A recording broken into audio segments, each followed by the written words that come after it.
Yes, it really happened. Real Madrid defeated Barcelona 11-1. And it wasn't just a football game.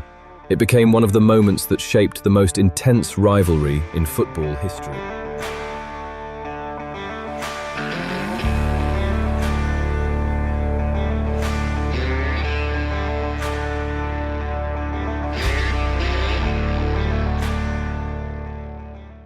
Real Madrid is one of the oldest and most influential football clubs in Europe, officially founded on March 6, 1902, in the Spanish capital, Madrid, under the name Madrid Football Club.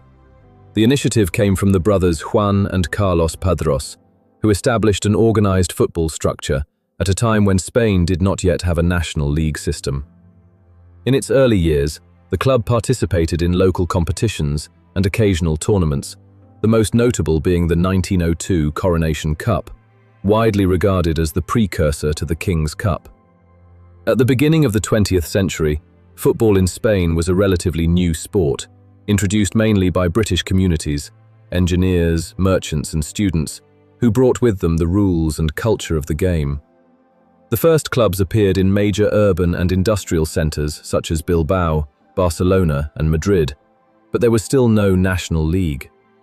Competitions were organised at a regional level, and the only truly important trophy was the knockout competition that would later become the King's Cup. In this fragmented context, Madrid Football Club was part of the first generation of clubs that contributed to the development and structuring of Spanish football. A defining moment in the club's identity came in 1920, when King Alfonso XIII granted the club the title Real, meaning royal. Following this decree, the club changed its name to Real Madrid Club de Futbol, and the royal crown was incorporated into its crest, a symbol that remains defining to this day.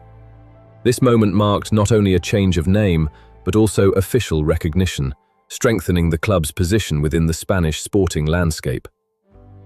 In 1929, La Liga was founded, the first national football league in Spain, a key step in the professionalization of the sport.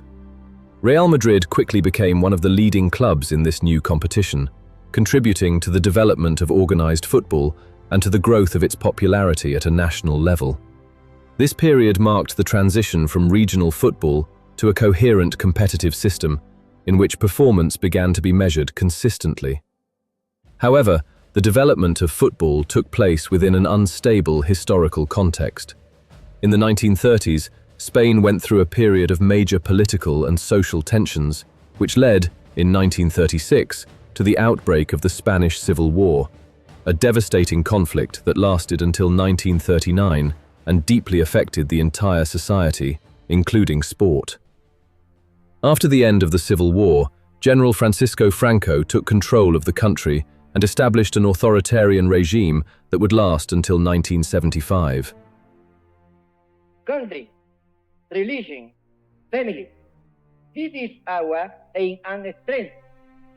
The Francoist regime was characterized by the centralization of power, strict control over institutions, and the suppression of regional identities, particularly in areas such as Catalonia. In this context, sport, and especially football, took on a role that went beyond simple competition. Stadiums became spaces of public representation, and clubs began to be associated with distinct political and cultural identities. Real Madrid, as the team of the capital, was perceived as being close to the center of power, while FC Barcelona became a symbol of Catalan identity and cultural opposition to the regime. In this climate, the tension between identity, power, and football does not remain only symbolic. In the years that follow, it begins to appear directly on the pitch. The year is 1943, the Spanish Cup semi-final. In the first leg, in Barcelona, the home team wins 3-0, a clear result, one that seems to decide the qualification. The second leg is played in Madrid, but the context is no longer purely sporting. Later accounts describe a tense, hostile atmosphere, pressure surrounding the Barcelona team, and a setting that goes beyond the usual limits of a match. June 13, 1943. Final score, 11-1 for Real Madrid. An extreme result, unusual even for the standards of that time. The Madrid press records the victory as an exceptional moment. Headlines speak of a result without precedent. At the same time, the match remains one of the most controversial episodes in Spanish football history. There is no single interpretation, but the context in which it was played cannot be ignored. What remains certain is the score and its impact. This match does not create the rivalry between Real Madrid and Barcelona, but it amplifies it and places it in a context that goes beyond football. From that moment on, the confrontation is no longer just about the game. It is about memory, about identity, about what each club comes to represent. In the mid-1950s, European football entered a new era of organization and competition. In 1955, under UEFA, the first continental club competition was created, the European Cup. The format was simple but very competitive. Only the champions of each country took part, in a knockout system. No groups, no second chances. One mistake meant elimination. In this context, the first great show of power in European football history begins. Between 1956 and 1960, Real Madrid won the competition 5 times in a row, a record that still stands today. This is not just about trophies, it is about total domination in a competition where only the best teams from each country played. The run starts in 1956, when Real Madrid defeats Stade de Reims 4-3 in a spectacular final. 1 year later, in 1957, they win again, this time against Fiorentina 2-0. In 1958, the final becomes even more intense. Real Madrid defeats AC Milan 3-2 after extra time. This was also the first major continental clash with a team that would become a serious contender for the title of the greatest club in Europe.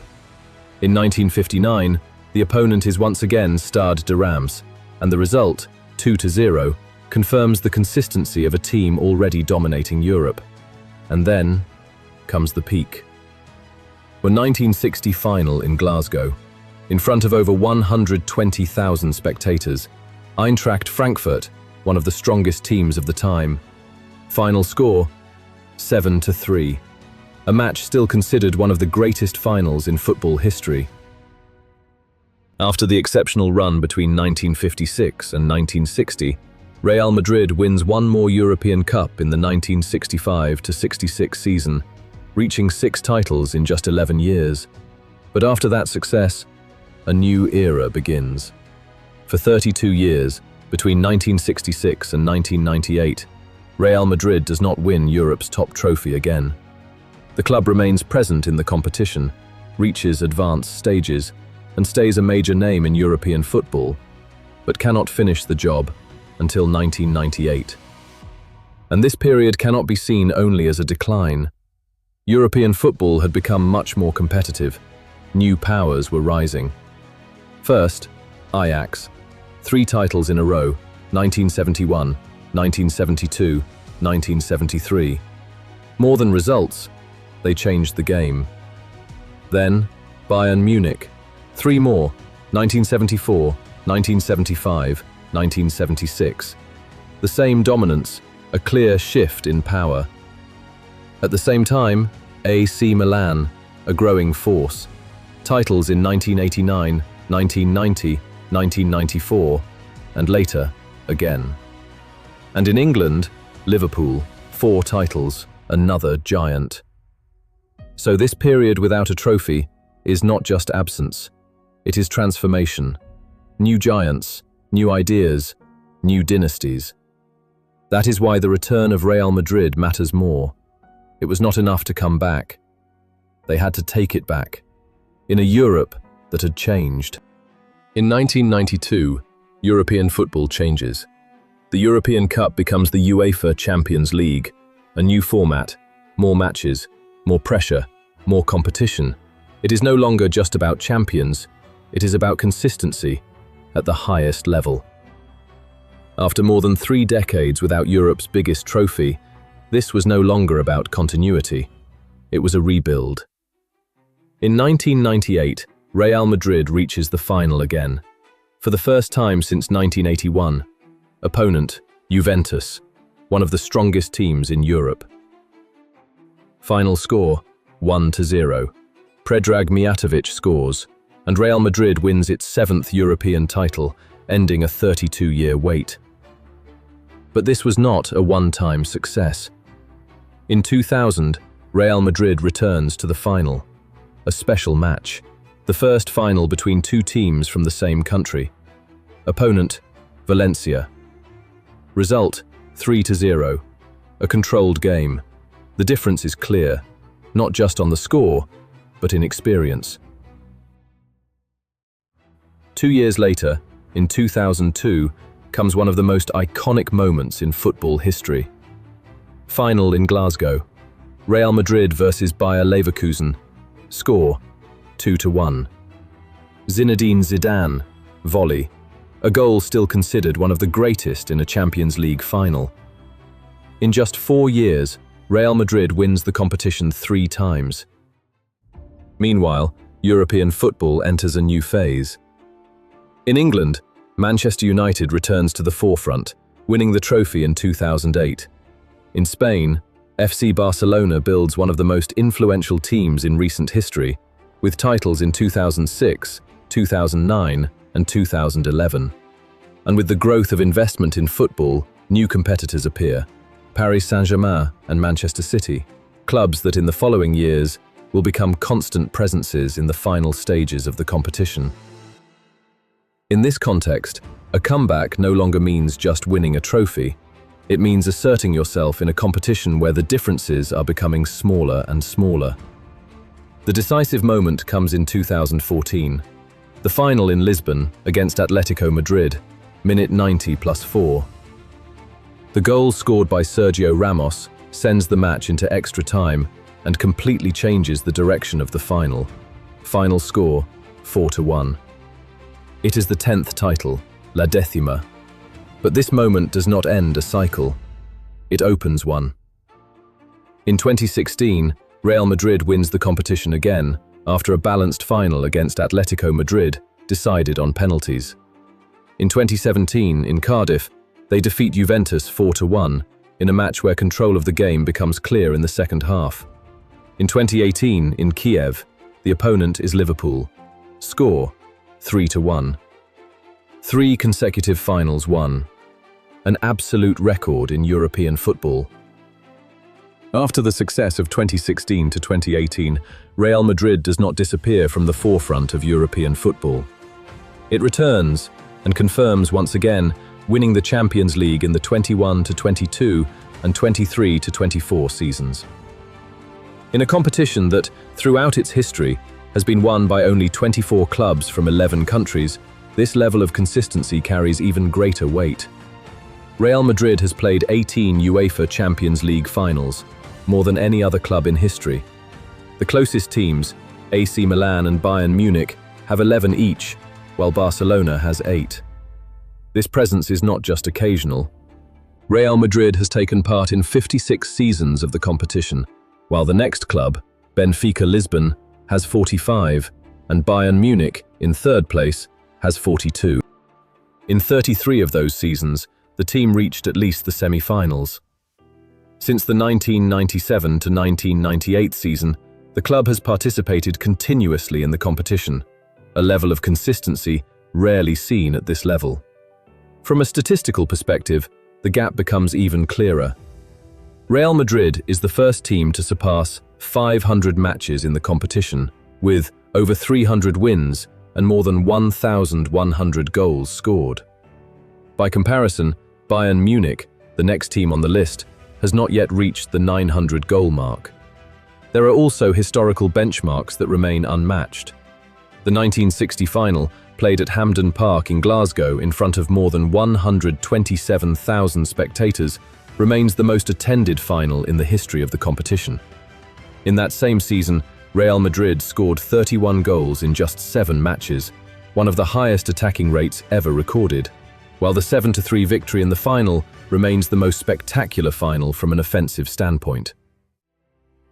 At domestic level, performance cannot be separated from context. In Spain, that context has a clear name: FC Barcelona. A rivalry built over time, one that has not only kept the level of competition extremely high, but has turned almost every season into a direct battle for supremacy. Within this environment, Real Madrid did not dominate in the absence of competition, but in its presence. And over time, that advantage becomes visible through consistency, not just isolated peaks, making it the club with the most Spanish league titles, 36. But the true dimension of this club is seen beyond domestic competition. With 15 UEFA Champions League titles and 18 finals played, the club sets a standard that no other name in the history of the competition has reached at the same scale. This position is not built only on results, but on consistency, on the ability to return, rebuild, and perform across completely different eras of football. And this continuity has not gone unrecognized. In the year 2000, Real Madrid was named FIFA Club of the 20th Century, the highest recognition awarded to a football club for its historical impact. In the end, before us, others have seen it and told the stories. We have lived our moments, our matches, our memories, and those who come next will have their own. And when the history of football tells its story, there will always be one name that is never missing: Real Madrid.